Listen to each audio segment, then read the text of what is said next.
Good afternoon, everyone, and welcome to the specially scheduled seminar this week. First, a few announcements. Next week, our speaker will be Brittany Erickson from Portland State University, and that will be back to our regularly scheduled Wednesday morning seminar. We also have, as mentioned last week, a continuing series of special lectures in ground motion and ground failure. A brief overview tomorrow, May 31st. In the morning, we will have Alex Grant, University of Washington. In the afternoon, Zachary Ross from Caltech. On Thursday, June 1st, in the morning, Jamie Steidel, UCSB, USGS. In the afternoon, Valerie Sahakian from USGS. And finally, on Friday, June 2nd, in the morning, Aaron Worth from University of Washington. So if you're interested in those topics, please check the schedules that are posted and were emailed around for their titles. This week, it's my pleasure to introduce Brendan Bradley from University of Canterbury. He was also a bachelor's and PhD student at the university before a brief postdoc in Japan before joining the faculty there. So his background is mainly in engineering and the relationship between ground rupture and the engineering rupture and motion and the engineering problems that it causes. So today he's going to present some results from the Kaikoura earthquake and the engineering implications of those. So, Brendan.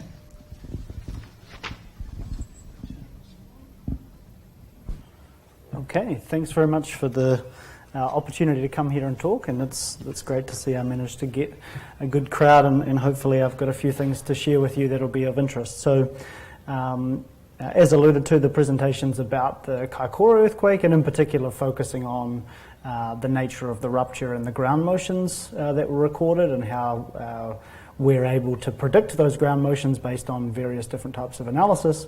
And then also towards the end, I'll give a few sentiments in regard to some geotechnical and structural issues and failures that were somewhat unsuspected prior to the event, but which can be relatively well rationalized after the event as well.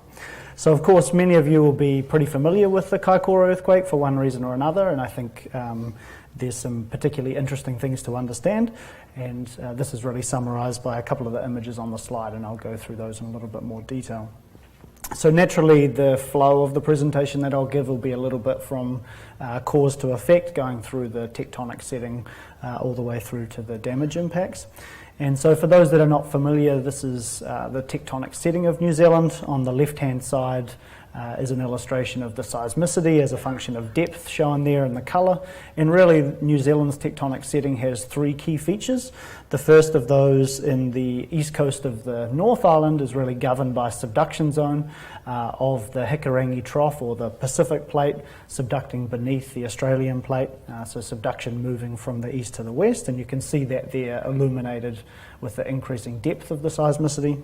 Then the second key factor down here in the southwest of the South Island is again subduction, but the sense of subduction is reversed in this case, where now the Australian plate subducts beneath the Pacific plate.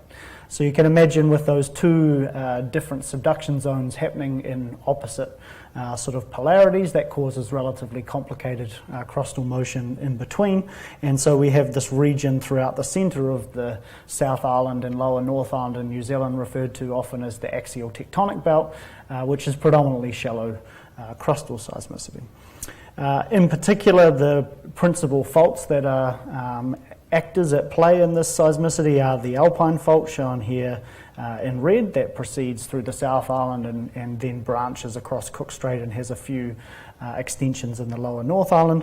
And then also in particular, as the subduction zone of the Hikurangi Trough here has slowly moved southward over time, the Alpine fault has actually branched into several sub-parallel faults in what's called the Marlborough fault zone, and the fourth and southernmost of those faults is what's known as the Hope fault, and that'll become apparent in particular for the Kaikoura earthquake, because the location of the Kaikoura earthquake is in that eastern vicinity of the Hope fault. I've given a similar talk to this in a couple of locations, so I promise I haven't put this slide up just because we're here at the USGS. But I really enjoy these products such as Pager that the USGS produces, in the sense that immediately after the event we have this rapid information which to a order of magnitude is almost about as accurate as we need it. And so what we see when we look at this Pager impact assessment is that the epicenter of the Kaikoura earthquake was located here near the east coast of the South Island. In the context of New Zealand, it's important to keep in mind that it has about the same geographic area as California, but a population of just a little under 5 million, so it's about a tenth as dense in terms of population. And in particular, in the context of this event, we have two main population centres: Christchurch, located here at the south of the figure, which was also the location of the 2010-2011 Canterbury earthquake sequence, and then up toward the northern part of the source rupture, Wellington here, which is also the capital city of New Zealand. So each of those two cities have populations of about 500,000, and then in between, along the eastern part of this, the northern eastern part of the South Island, there is sporadic population centres, but no large urban areas. And so immediately from knowing this information, we can understand that the predominant impacts from this earthquake are going to be largely those to infrastructure, spatially distributed infrastructure, rather than to dense urban areas themselves. Because New Zealand has particularly robust seismic resistance standards, then the estimated fatalities for the event are low. In reality, the actual number was 2 observed fatalities, so that's consistent with that. And the economic losses, albeit a rural earthquake, you can see there, are somewhere projected to be between $1 and $10 billion, which for New Zealand, with a gross domestic product of $250 billion, is a pretty sizable amount as well. Of course, one of the other real-time products is finite fault solutions. So here was the immediately estimated finite fault solution after the event.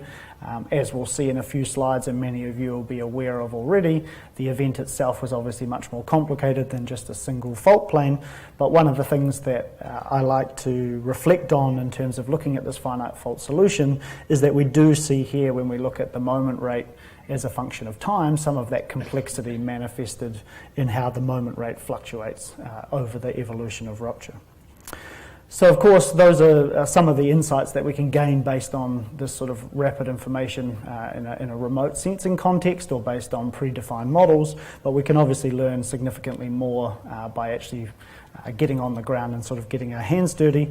And so when we do that, this is what geologists in New Zealand, with collaboration from other international researchers, identified as some of the surface ruptures resulting from this particular earthquake. And so just to go through this figure, because obviously there's quite a lot of information, the lines shown here in red represent mapped faults. This one that I've got the cursor on in particular is the northern extension of that alpine fault, the main plate boundary fault. And then here's the second of the sub-parallel faults, the arbitrary fault.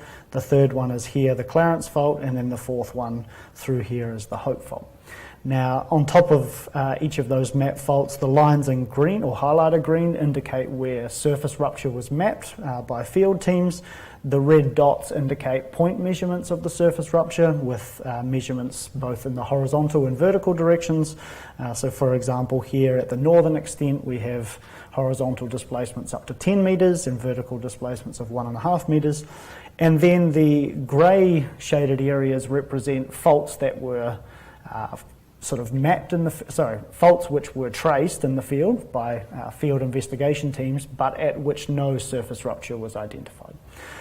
So one of the most significant things, of course, when looking at this figure is the complexity illustrated by the highlighted green lines, but also the omission of some of the key faults in the area. And so if you had suggested to me that there might be an earthquake sometime in the next few years in this region of New Zealand, the majority of people, including myself, would have suggested it's probably going to be on the Hope fault, since it's the main fault in the region. It covers, it takes most of the slip coming off the Alpine fault in today's tectonic environment. But what we see is that there's actually no evidence of surface rupture on the Hope fault itself, with the exception of some tiny amount at the very eastern tip here at the shoreline.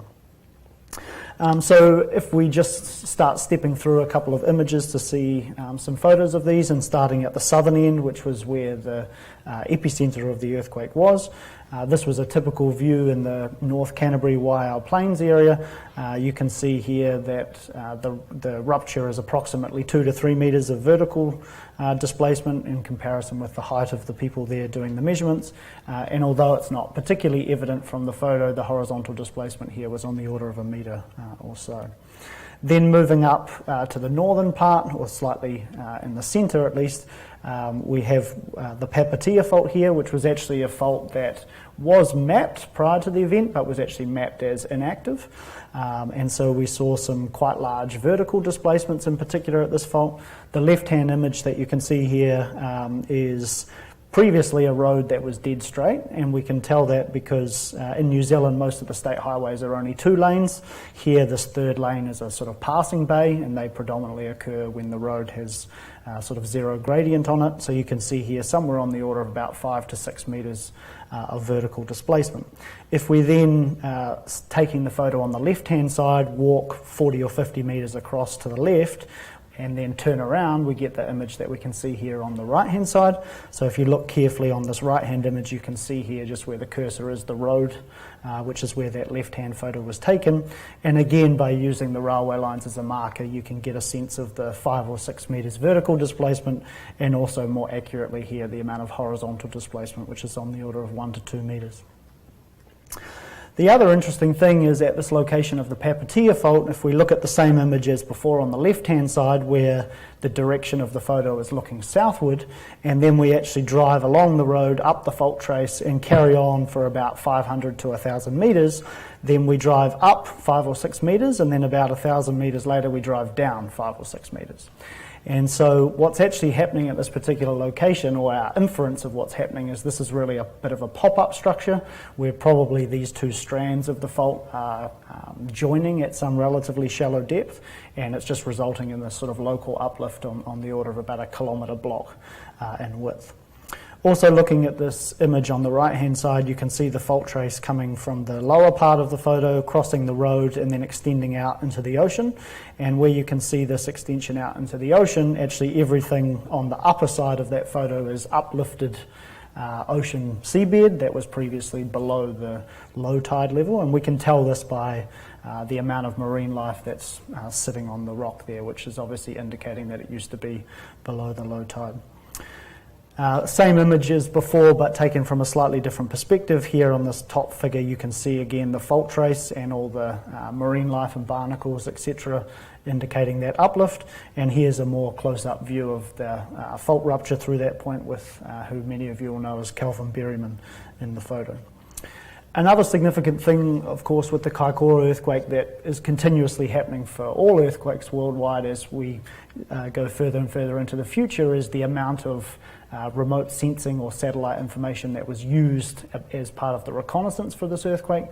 During my discussions with many, both domestic and international researchers, it was constantly highlighted how much information was being collected remotely, and then the actual field reconnaissance was really done just to sort of ground truth a lot of the remote information collected. And it was really interesting from my perspective at least to hear stories of people talking about 20 years ago they'd go and do reconnaissance, and the only thing they'd know is some news report that there'd been an earthquake somewhere in the world, and they didn't actually really know what they were even going to be looking at when they got there. And you'd hear cases where people would be on the ground for 5 or 6 days and feel like they didn't really see much because they spent a lot of the time driving around trying to find information. And so if we compare with Kaikoura as one example of earthquake reconnaissance at the present point in time, where we really learn a lot of the information actually without even having to go and visit things, and then we just visit things on the site in order to pick out some of the subtle details. And so many of you, during me summarising that sentiment, would have identified that what's shown here on the left-hand side is a pre and post image where you can clearly see from the LiDAR the surface rupture crossing the road, which was where that photo was taken before, and then out into the ocean as discussed.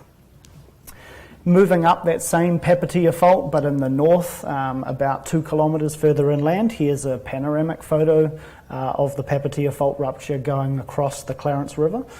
It's a panoramic photo, so the image is slightly distorted, where the red line shown there at the bottom of the fault trace is really a straight line as the photo was actually taken. And what you can see in particular is the old channel of the Clarence River, which is one of the main 4 rivers in that upper part of the South Island.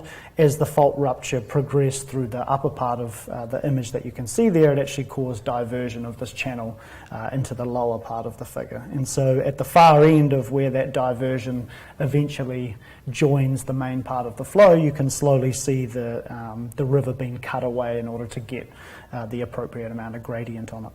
At the time of the earthquake, the river was in quite high flood, and so actually when the normal water levels resumed, it actually retreated away from this diverted channel and went back to its original channel.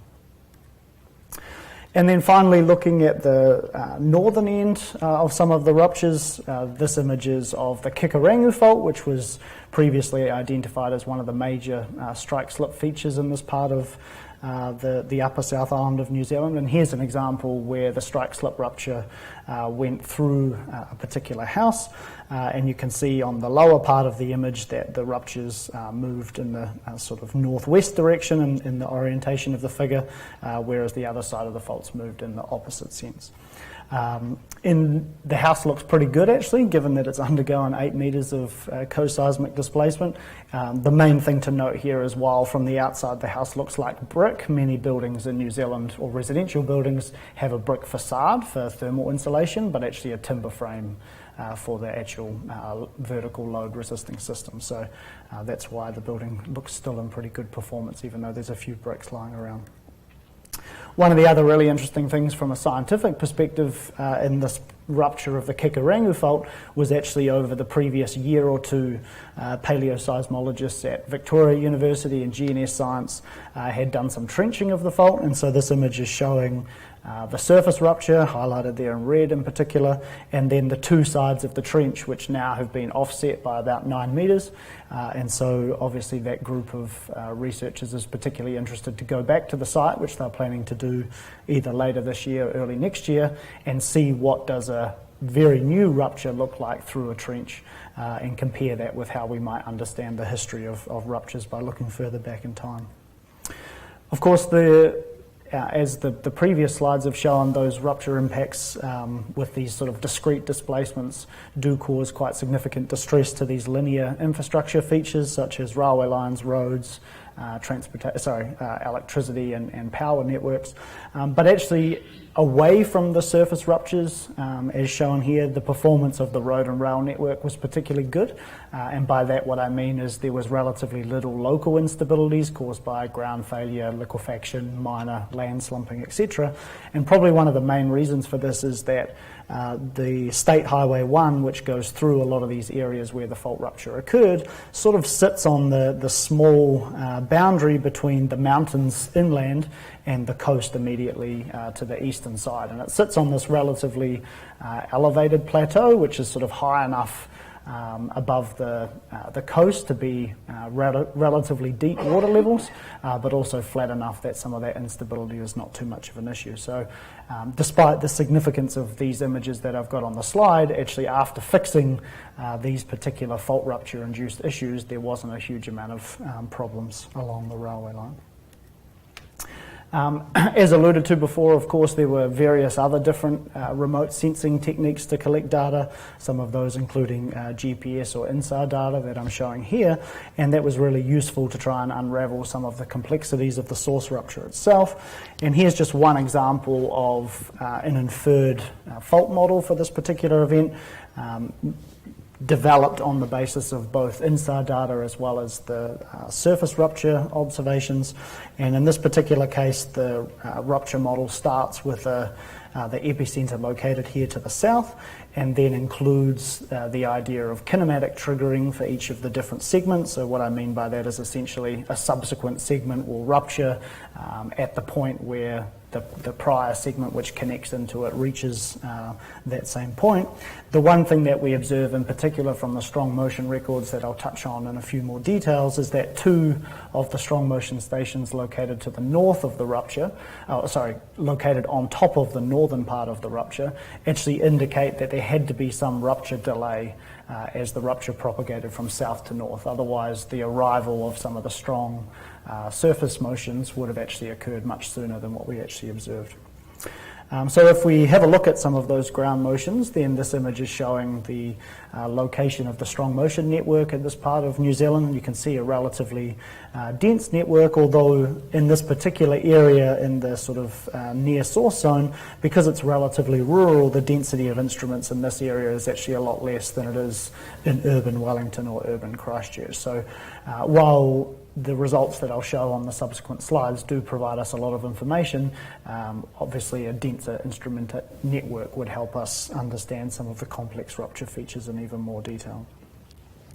This is just an indication for those people from a strong motion perspective that there were approximately 50 recorded ground motions with peak ground accelerations above 0.1 G and then 5 above 0.5 G, and that's just highlighting what I was mentioning earlier, that there weren't a very high density of instruments in the immediate near source zone because it's not a particularly densely populated area of New Zealand.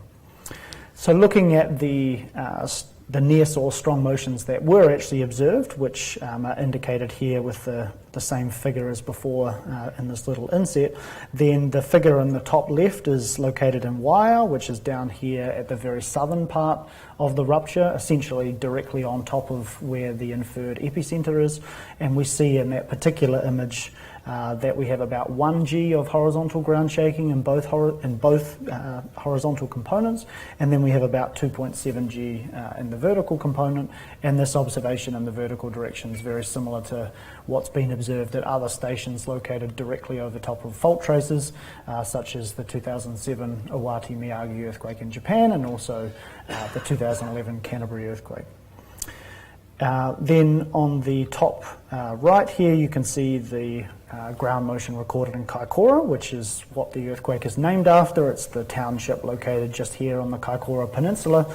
And despite the fact that Kaikoura is located essentially halfway along the fault rupture in the north-south direction, we actually see that the ground motions recorded at that location are relatively small. So the two horizontal components are on the order of about 0.21 G, so substantially less than that recorded further south at Waiau, and also the vertical component's relatively small as well. What this implies is that the assumed finite fault, which sort of its eastern extent goes underneath Kaikoura here, either the assumption that the fault ruptured that far to the northeast is incorrect, or otherwise the amount of slip on this particular portion of the fault must be relatively small in order to generate such small amplitude ground motions here in Kaikoura.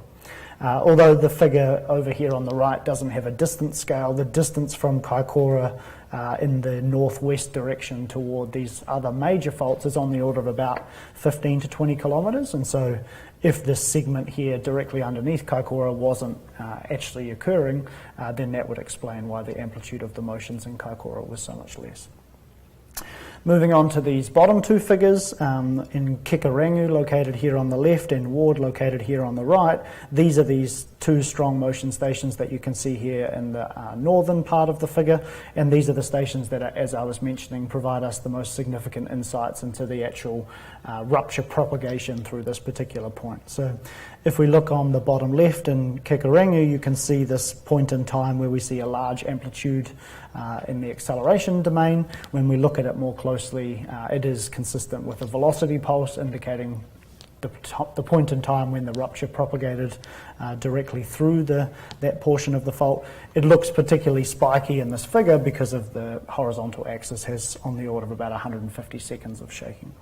And then similarly located here in Ward, we see this second point in second wave packet, which is indicative of where the northernmost fault here, what's called the Needles Fault, ruptured as well.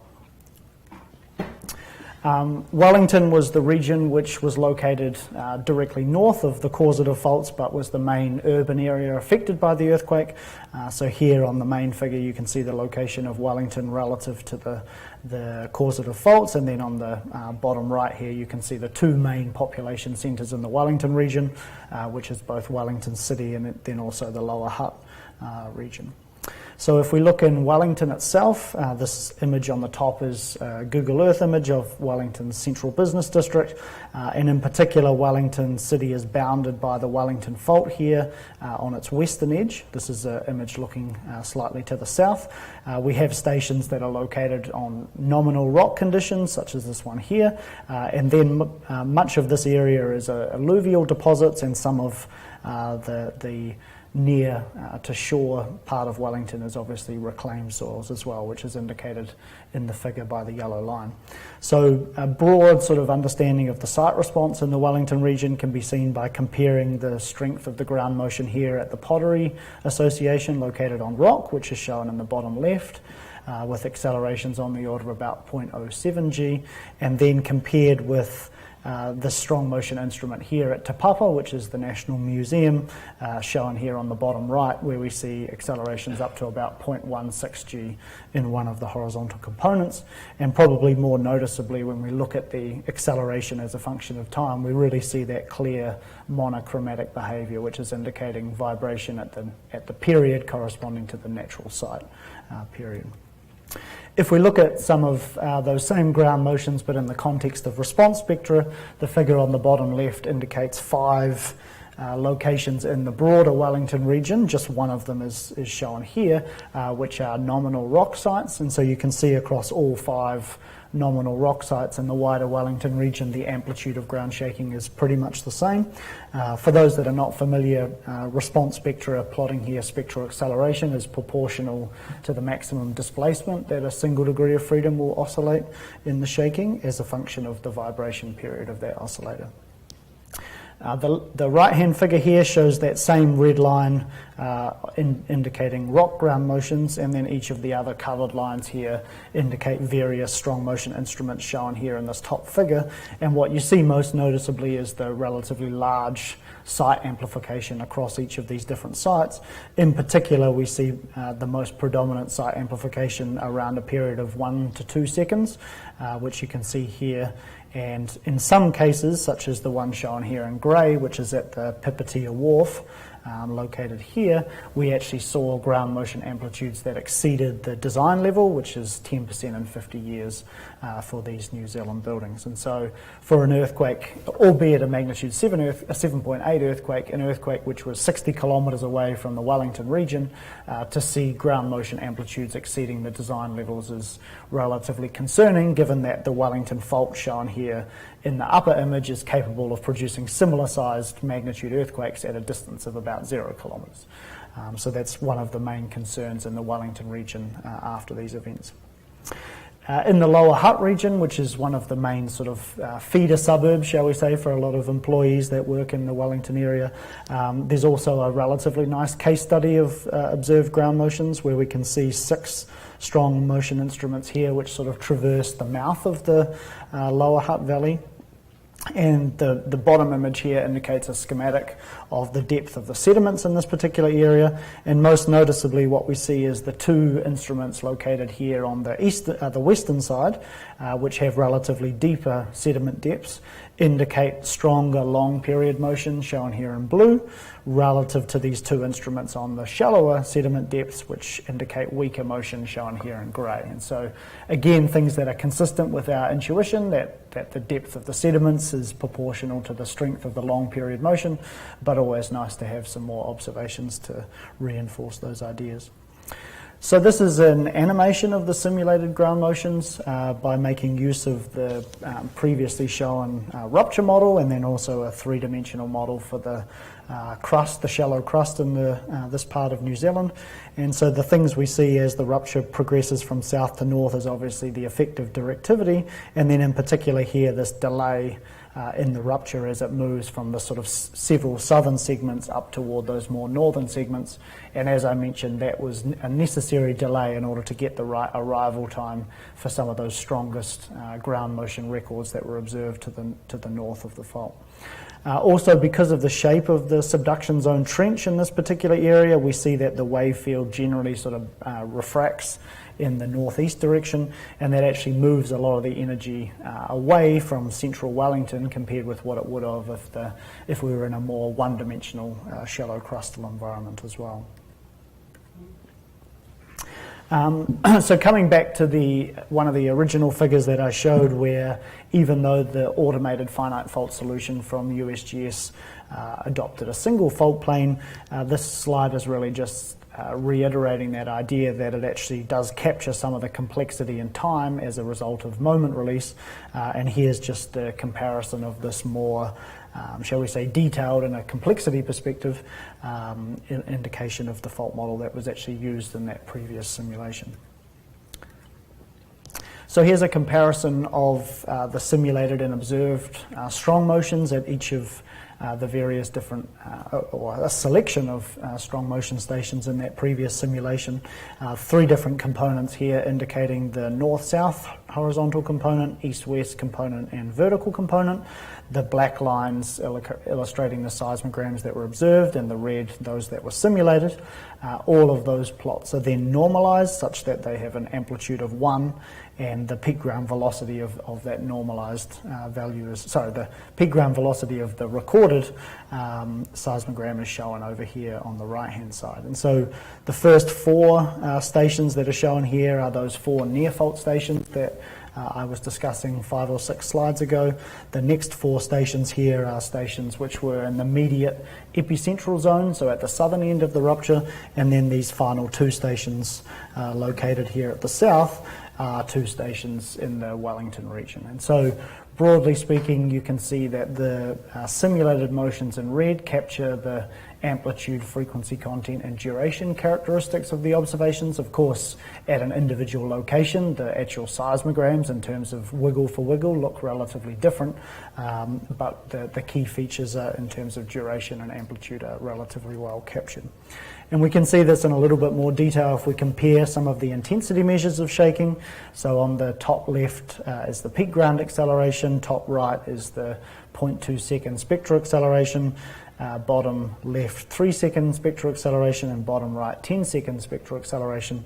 And for each one of those plots, the observed instrumental measures are shown in green, the physics-based simulated values in red, and then the black line and its dashed counterparts indicating the empirical model used. And so, somewhat encouragingly, we see that when the observations deviate from the empirical model, so in this case here we see faster attenuation with distance than what the empirical model infers, actually the simulations capture those same features as well. Because the properties of the simulations are largely consistent with the empirical model in general, then what this faster attenuation with distance implies is that it's actually related to the nature of the earthquake source itself in terms of its geometry and its large sort of linear dimension generally in that sort of northeast, southwest type direction. We see similar features here in terms of faster attenuation with distance at 0.2 seconds, and then most noticeably at 3 seconds and 10 seconds we see this huge variation in response spectral amplitudes over a relatively small distance range.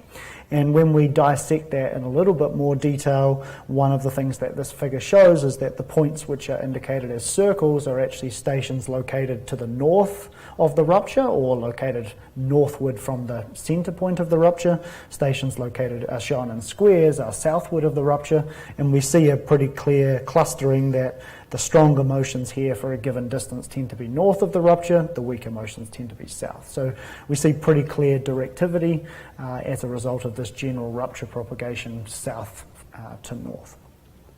And what we see here, of course, is some very strong ground motion amplitudes relative to what empirical models would tell us. And so I think this is another illustration of the problems that we have using empirical ground motion models at long periods relative to what we see in these large magnitude earthquakes where we do have relatively clear directivity effects.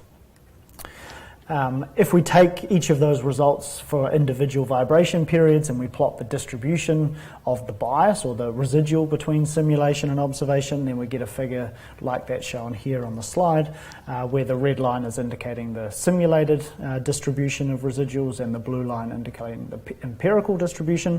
I didn't go into details, but the simulation that was performed was what we refer to as a hybrid broadband simulation. So at long periods or low frequencies, it uses three-dimensional solution of the wave equation, whereas at short periods or high frequencies, it uses a relatively simplified one-dimensional approximation.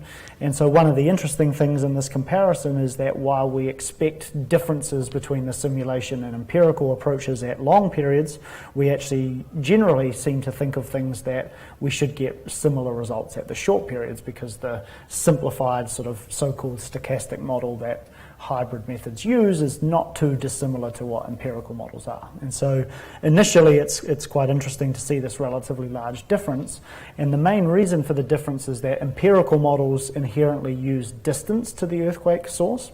And so in this particular Kaikoura earthquake, some fault segments have very large slip displacements, some fault segments have very small slip displacements, and in the empirical model there's no way to actually handle how much moment is being released by each of the fault segments. All it can do is use distance to the nearest fault segment. In contrast, even though the high frequency portion of the simulation is simplified in nature, it still does convolute the slip distribution on the fault, and therefore it more accurately accounts for those portions of the rupture which are relatively low energy, shall we say, and other portions which are relatively high energy. So that's the reason why the empirical model we see here has a general bias in the negative direction. Is it's sort of estimating higher ground motions as a result of segments which released relatively small amounts of energy. Here's just another illustration of the simulated peak ground velocity over the region, which again is highlighting the general rupture directivity from south to north that you can see here, and also, as I alluded to, in some way the refraction of that energy in the northeast direction as a result of the velocity structure at the trench in that area. Another thing just to point out is there is a small anomaly in the simulation at this location, which is where a more refined crustal velocity model is merged with a more coarse model, and that causes some artificial sort of spurious effects in that offshore region, and we did do some calculations to make sure that those spurious effects were only present in the offshore region and weren't affecting the results in the onshore region. So looking more into some of the impacts as a result of the rupture and the induced ground motions, this is a slide which illustrates the predicted and observed landslide distribution over the region. So on the left-hand side is observed landslide density based on work done by the University of Thessaloniki, and on the right-hand side is what we would have forecast or predicted on the basis of the level of strong motion and also prior models for the level of landslide susceptibility. So looking at those two images side by side, we see there's actually a relatively good correlation in terms of the overall spatial distribution of where we see the greatest density of landslides, but actually if we're more specific, and by that I mean sort of comparing pixel by pixel, these type of models don't perform that well. And so I think this is a big challenge going forward, is how do we move from landslide models which capture sort of the large scale features where we see the greatest density of land failure all the way down to more localized features. And obviously it's the ability to resolve that more localized feature which enables engineers to then come in and propose remediation measures to counteract any vulnerabilities. Here's just some snapshots of what some of the landslides look like. Obviously in this type of setting we see both deep and shallow seated landslides, and in particular one of the most dominant features was the actual height of the slope in order to determine how much sort of source material is able to come down. What you can see here on the left hand side is an example of a landslide that, relatively speaking, is not that large, because in this sense the crest of the hill is located just here to the top part of the image, and that obviously limits the amount of material that can come down. In contrast, here on the right hand side you see an example where the height of the cliff face is much larger, something here on the order of about 500 or 600 metres, and obviously that enables significantly greater volumes of landslide material to be produced. This figure on the right is also useful time to mention that this road which passes through the landslide here is actually State Highway 1. It's kind of New Zealand's equivalent of California's 101, and so as I'll allude to in a couple more slides, this is one of the main impacts from the earthquake is the closure of these roads as a result of the massive landsliding. You can also see here again another illustration of the coastal uplift that's occurred as a result of the marine life that you can see. Another example of one of the landslide features, this one in particular is interesting because although it's not clear from the figure, through the bottom portion of the landslide toe here was actually where fault rupture occurred. And one of the interesting things in this event is the three largest landslides, this is one of those three, were coincident with fault rupture. And so one question is, how much of that is just coincidence, that those slopes were particularly susceptible already, and the landslide occurred as a result of the dynamic loading from ground shaking, or whether actually the permanent sort of displacement as a result of the fault rupture triggered a significant amount of that landslide material. You can also see here in this particular landslide, which is located in the Waiau area in the southern part of the rupture, that it's blocked the waterway and has initially led to the formation of a landslide dam, although at the time the photo was taken there was a path that had sort of been cut around the outside of that dam, and water was sort of resuming some of its flow. Because the earthquake did occur in a mountainous area, there were numerous numbers of landslide dams. I don't know the exact number off the top of my head, but it was on the order of tens to sort of 50.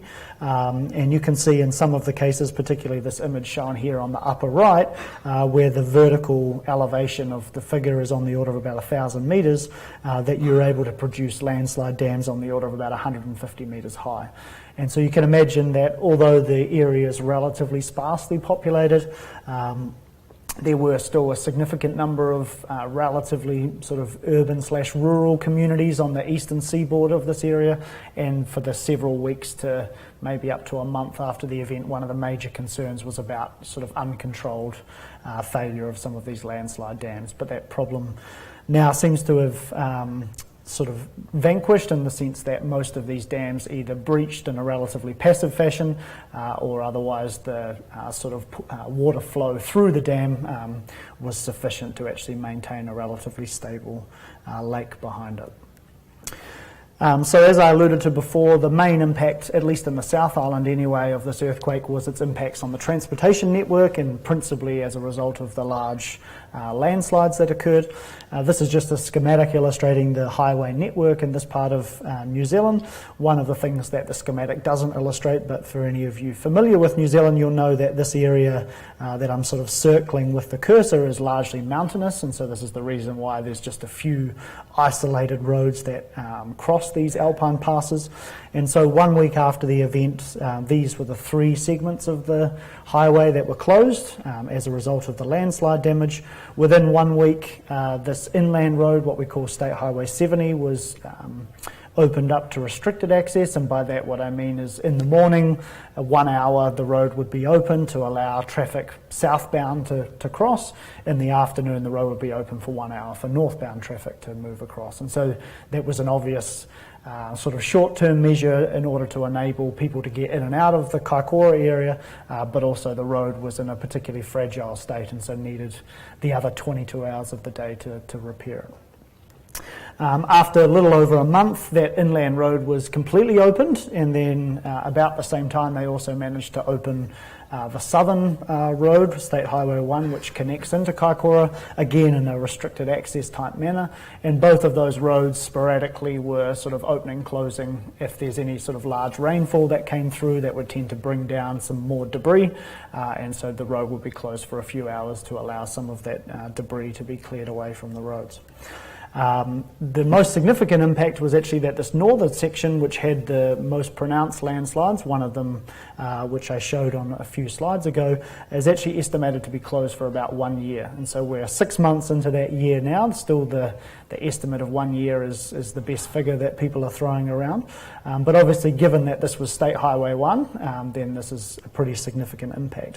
What it means in particular is that because Christchurch is the main urban area in the South Island, that state highway was previously used for the predominant or the most favourable route to transport heavy vehicles.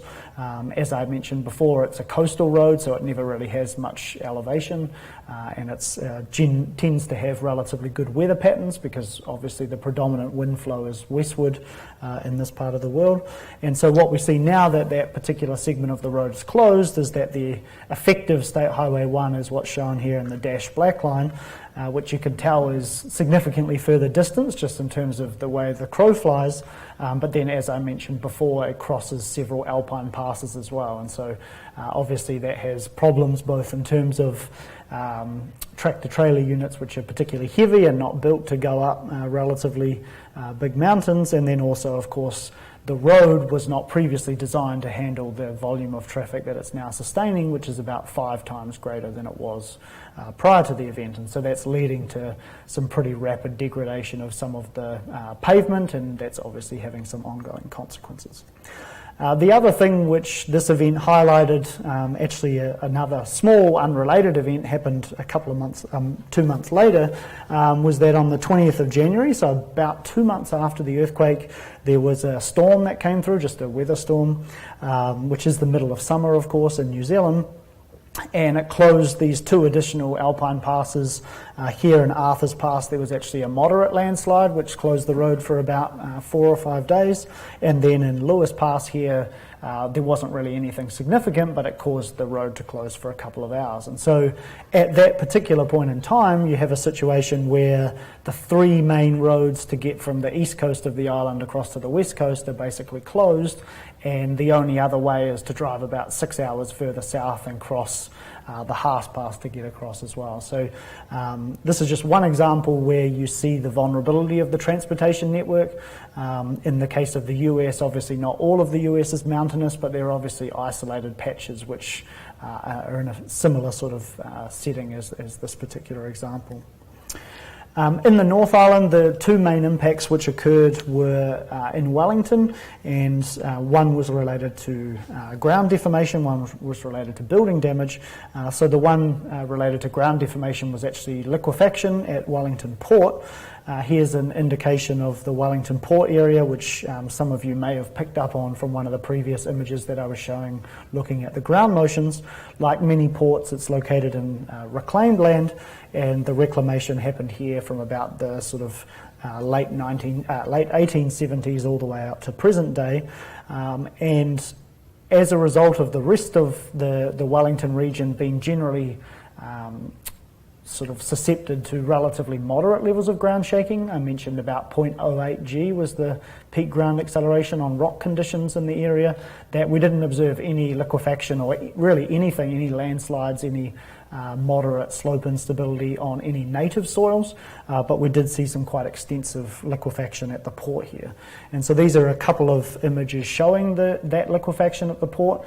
I wasn't able to show a lot of these images up until a couple of months ago because it was a particularly sensitive topic given the port's operation. But what you see here is liquefaction and subsequent settlement of the reclaimed soil, which is sitting behind a wharf structure here. This wharf structure here that you can see in the upper left figure is the same wharf structure shown here in the upper right figure. So here's maybe a little bit clearer to see that vertical settlement, and then also here you can see the horizontal displacement as the reclaimed soil liquefied, then it tries to flow, puts pressure on the piles that support the wharf and generally pushes the wharf toward the sea. Because the material in this particular earthquake was derived from a quarry, you can see here in this bottom right-hand image that the particles are generally relatively large. And so it's uncommon to see significant liquefaction in these type of materials, but we have seen it before. For example, the most notable case being the 1995 Kobe earthquake, where Port Island sustained similar levels of liquefaction with similar types of soil deposits. The consequences of the liquefaction at this particular location in the port were that the container cranes were actually deemed unsafe to be able to operate, and so what I was showing here, that these container cranes basically are having to be deconstructed as a result of the inability to actually use them, and so that essentially means that this port can no longer take berthing from any container ships that don't have their own crane. So a very small portion of container ships do have their own cranes, but in the majority of cases all of these containers had to be collected by truck and moved to some other part of New Zealand where they could be unloaded or put back on another vessel. So probably the most significant implications of this event in the context of Wellington Port were actually that the port is considered, and well, maybe the situation's changed a little bit now, but prior to this event was considered as one of the main lifelines that would be functional after an earthquake to allow emergency goods and services in and out of Wellington. Those that are familiar with the Wellington region in New Zealand will know that it's particularly vulnerable to earthquakes because it's located at the southern end of the North Island, so its only access is by several transportation routes that go through relatively narrow gullies and therefore are particularly susceptible to landslides, and so the port was therefore considered as one of the two main ways to get goods in and out, the other way of course being by air, but obviously the significant liquefaction at the port in this earthquake shows that it's actually much more vulnerable than many of the other, shall we say, normal services in the region, and therefore puts a big question mark over its ability to act as an emergency facility after a major earthquake closer to Wellington. And finally, the last thing that I want to touch on briefly is the damage to some commercial buildings in Wellington. As I alluded to when talking about the ground motions, the amplitudes on rock were relatively moderate, about 0.08 G, but there was some relatively pronounced local site amplification, shall we say, which led to ground motions in the 1 to 2 second vibration period range, which exceeded some of the code demands. And so in some buildings in particular, we did see relatively large levels of damage, the most notable of which is the so-called BNZ Building, located here just on the sort of the coast or the waterfront of the Wellington region, and it actually sustained local failure, a local collapse of some of the floor units. So the main image that you can see here is a set of people, including myself, taking a photo behind a cordon, where here on the inclination here you can see the floor unit that's fallen from the top floor, and here's a more zoomed up version where you can see one of those double T units there that's become unseated. And so the mechanism, appreciating that most people listening are not structural engineers, is that under repeated cyclic loading of these type of reinforced concrete frames, you get a phenomena which is often referred to as beam growth, and that occurs because in a concrete section, the neutral axis between tension and compression isn't at the mid-depth. And what that means is on cycling backwards and forward, you tend to get a growth of plastic deformation in the tensile direction. And so you're getting a growth of these beams, which is shown here in the schematic. Of course, that growth has to be accommodated, and it generally is accommodated by tearing of the floor away from the perpendicular beam, and depending on the reinforcing detail between that beam, shown here in a cross section, and the floor, if there's not enough reinforcing crossing that connection, then you tend to get localized failure at that particular point. Now the concept that that type of failure might occur is something that had been previously identified. There'd been a bunch of tests shown here in February of 2006 done at the University of Canterbury in New Zealand, which had identified essentially this exact same failure mechanism, but this earthquake was the first sort of, shall we say, real-life test where we'd seen a couple of these failures occur. Most notably at this particular building, which was 6 stories high, having identified this problem in 2006, there was various different retrofit solutions that were proposed, and 4 of the 6 floors of this building had been retrofitted, but the other 2 floors hadn't, and those were the 2 floors at which this problem emerged. There were 3 other buildings in Wellington City that were actually demolished, which were ranging in height between 5 to 15 stories. And probably one of the other things from a more sort of governance perspective that was particularly problematic was because the Wellington region didn't have sort of widespread damage, it chose not to declare a local state of emergency.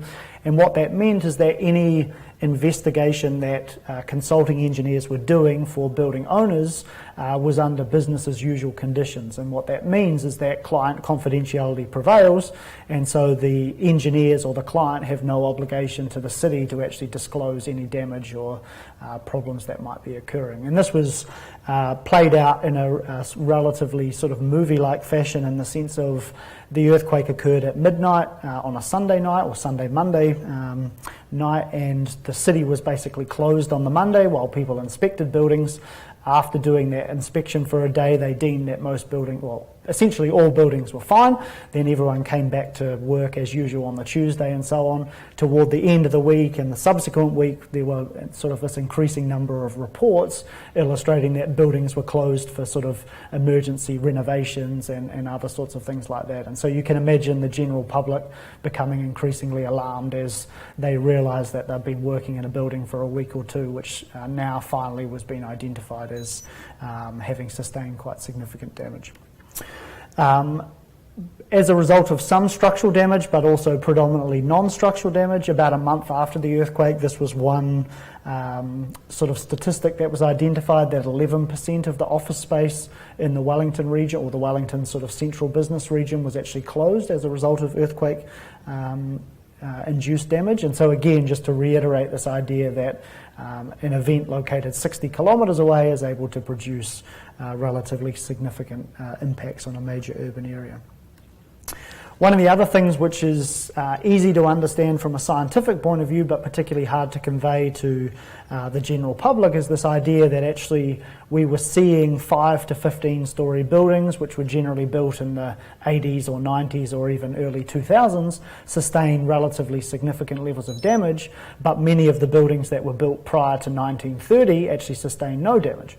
And so here's a sort of image showing one of the news articles in a New Zealand newspaper, which is titled "The Miracle on Cuba Street," which is one of the main sort of art precincts in the Wellington region, and how these earthquake-prone buildings basically suffered no damage, while the newer buildings, supposedly built to much higher seismic standards, did suffer damage. And so the issue at play here is really a result of the nature of the ground shaking in the Wellington region relative to what we're actually designing buildings for. So, as I alluded to several times, because the Wellington region was located 60 kilometres to the north of the event, we got a large amount of attenuation of short period shaking or high frequency shaking.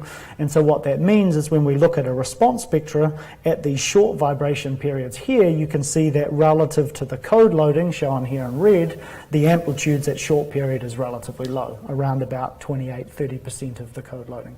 Whereas at longer periods, you obviously have smaller anelastic attenuation, more directivity effects in this case because the Wellington region was located to the north, and so here we have about 60% of the code loading.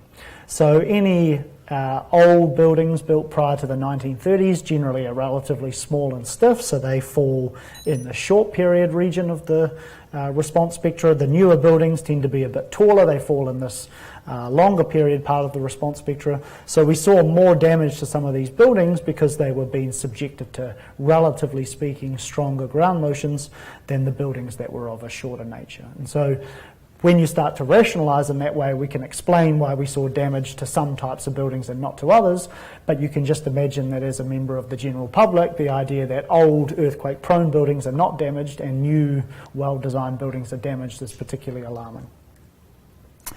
So finally, just to summarise the things that I've talked through, particularly in the context of how New Zealand is sort of recovering after this event, that in the South Island region and in particular near the earthquake source in Kaikoura, the main efforts are underway to restore State Highway 1, which was, as I mentioned, dominated by impacts from landslides, and also this posed the more general question of the redundancy of the lifeline networks.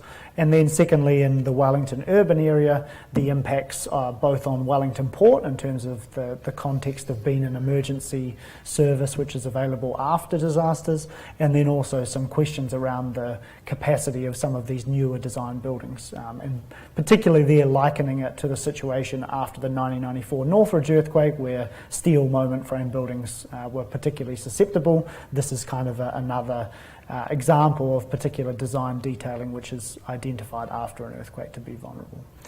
Although I don't have it on the slide, of course, there's several other things which are particularly of note from this earthquake. Of course, one of the most significant of those being the nature of the actual earthquake rupture and the complexity that we observed, really around the question of how much of that can we explain as a result of the tectonic setting here, which is transitioning between shallow crustal and a subduction environment, sort of married with the question of, as we get further in time, we now have data collection methods that allow us to see much more of the details of some of these ruptures than we have in the past. And so if we were actually able to look back at some of these historical earthquakes that our analysis methods told us were relatively simple, how much more complexity could we see in those relatively simple earthquakes? And then finally, I think there's obviously some interesting questions here from a paleoseismology perspective in terms of now interpreting paleoseismic data in the context of multi-segment ruptures rather than focusing on looking at individual trenches on faults as likely just to produce earthquakes on that one segment. So with that, I'll finish, and thank you very much for your time.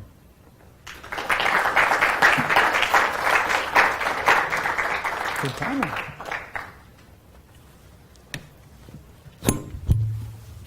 Questions?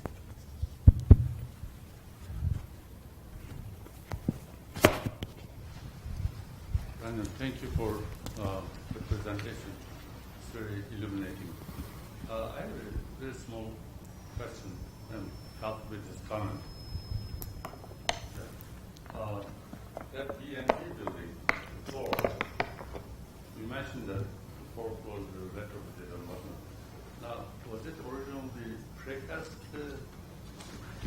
Yeah, so the beam... You didn't mention that, right? Yeah, I didn't mention it. The beams are precast and so is the floor, and then coming off the beam there's a reinforcing bar going over top of the floor that they then pour in situ concrete over top of. Because it's really rare to see floors collapse. Yeah.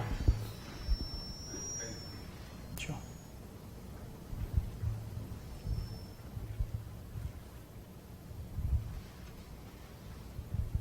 I'm interested in your comparison of your I assume your empirical model is a ground motion prediction equation, Yeah.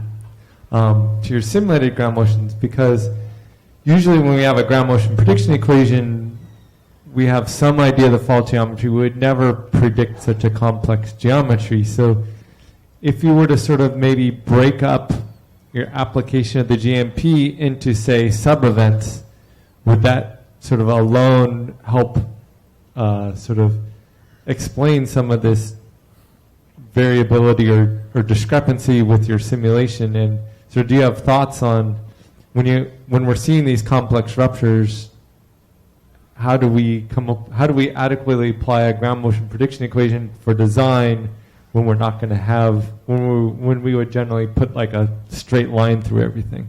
Yeah, I think it's a good question, and probably there's no unique answer in the sense of, as you're alluding to, you could either consider every different segment as an individual event. So you could say this segment, if it just ruptured on its own, would be a 6.7, and then use the distance of a site to that specific segment.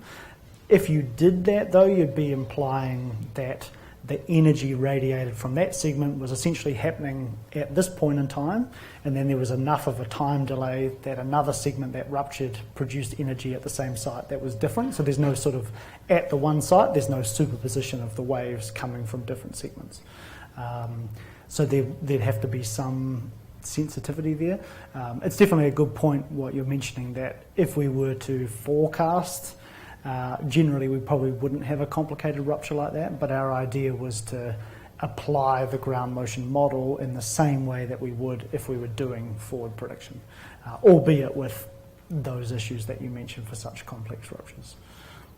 So there's no easy answer, I think. For empirical models, when you have anything more than a single fault segment, I think they're particularly hard to define how we should actually try and use them.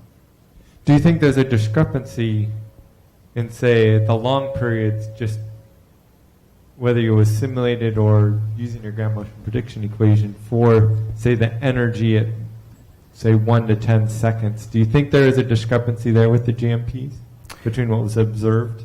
Do you mean in the context of a discrepancy in how they're applied, or in terms of the actual model versus observations? I'm thinking in terms of magnitude and sort of general distance, whether you want to say average distance or closest distance, that that the observed ground motions were enough stronger that we need to do something better in our GMPs. Okay. Yeah, good point. So I think the most difficult thing, of course, is empirical models represent like an ensemble average across many different things. And so in this particular event, there were a large number of stations located in a sort of favourable forward directivity direction, and so at those stations you see quite significantly stronger ground motions than what the empirical models would tell us. But then there were some sites located in a more backward directivity direction, and you didn't see as strong under-prediction. In general, there was under-prediction at those long periods, and I think much the same is what a lot of analysis in Southern California has told us, and other places as well, that generally our empirical ground motion models don't work well at long periods. Yeah. Because structural effects that are relatively well understood from a physics perspective do play a significant role. Thanks, Brad. Thanks for that talk. That was very well illustrated and presented. I have a question. Other than the complexity of the fault, it seemed to me that many of the intensity of many of the effects, like the number of landslides, the ground motion, everything is falling pretty much well within the expected range for this kind of an earthquake. Would you agree with that, or? Yeah, I guess it's a fractal answer in terms of when you look broadly, it's very easy to say, yeah, things were broadly as we expected. But if you look at individual isolated cases, there were exceptions. So one exception might be, for example, that we had ground motions of 1G in horizontal and 3G in the vertical direction on top of this fault segment at the southern end, which is relatively small compared with the large ruptures further north. And so, ultimately, if we think from the context that nothing is truly random, that it all happens for a reason, the earthquake produces ground shaking, that ground shaking impacts on something that's vulnerable. I think afterwards we can sort of reconcile most of the things. It's the question of would we have foreseen that if we'd predicted it in advance. But broadly speaking, I agree, there's no huge unknowns. There's nothing that we absolutely can't explain, albeit some of our hypotheses are relatively vague, and we do need some more quantitative analysis in order to actually demonstrate we can predict some of those features that we think we're observing. Yeah, thank you. Cheers. I had the same question. So are there any great surprises out there that we still need to work on? I was also wondering how the airport did. The Wellington Airport did. Yeah, the Wellington, so I'll take the easy question first. The Wellington Airport performed fine in the sense that the ground shaking was relatively modest, so 0.08 G, and the airport's located on an elevated plateau, so I think at a guess the water table was probably 10-15 metres deep at that location, so yeah.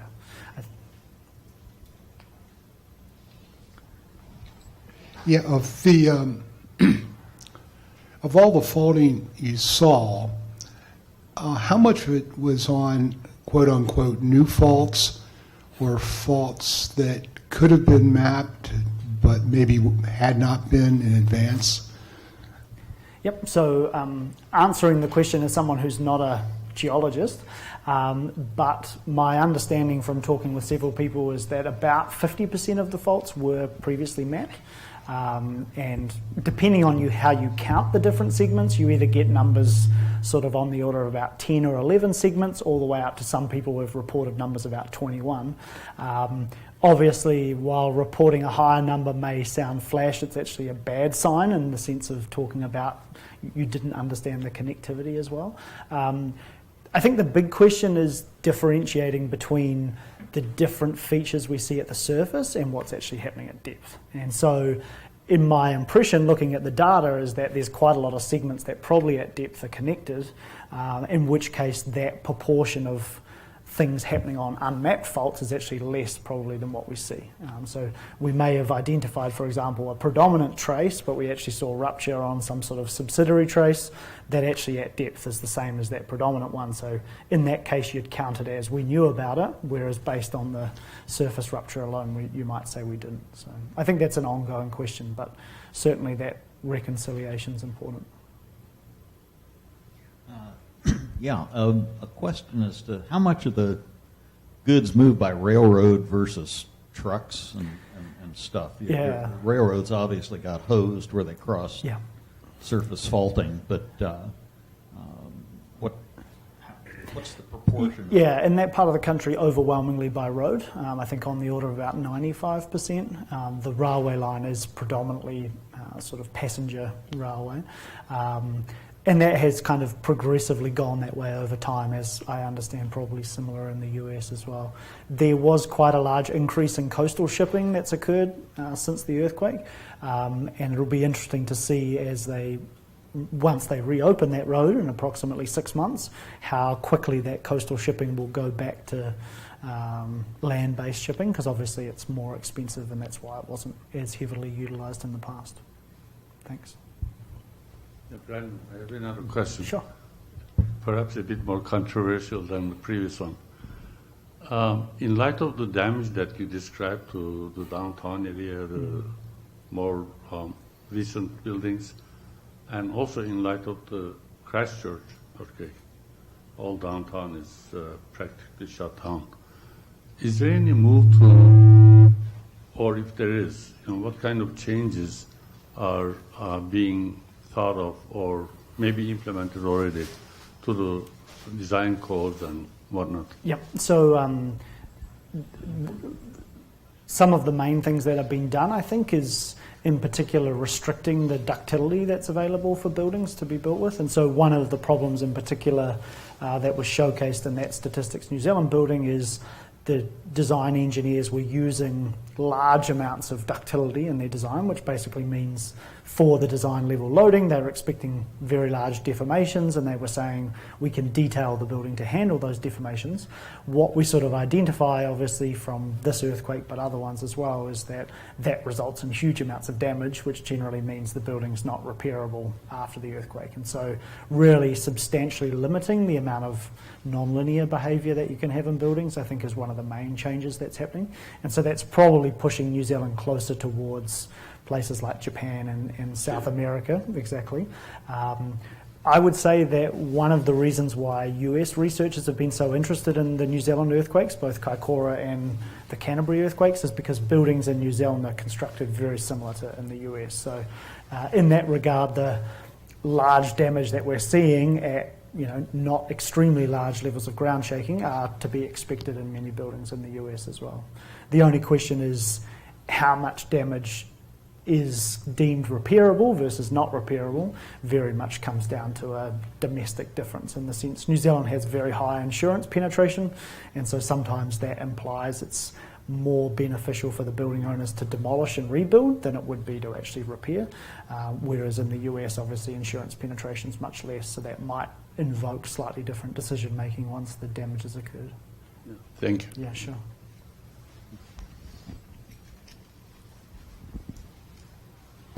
Other questions? I neglected to mention at the beginning that Brennan is visiting Stanford right now, so while he is not available, he can stick around for about 1 hour, I guess, today, so anyone who would like to talk more, please just stay after the seminar, but if you cannot, it's easy to make an appointment to meet with him another time. So let's thank our speaker again. Thank you.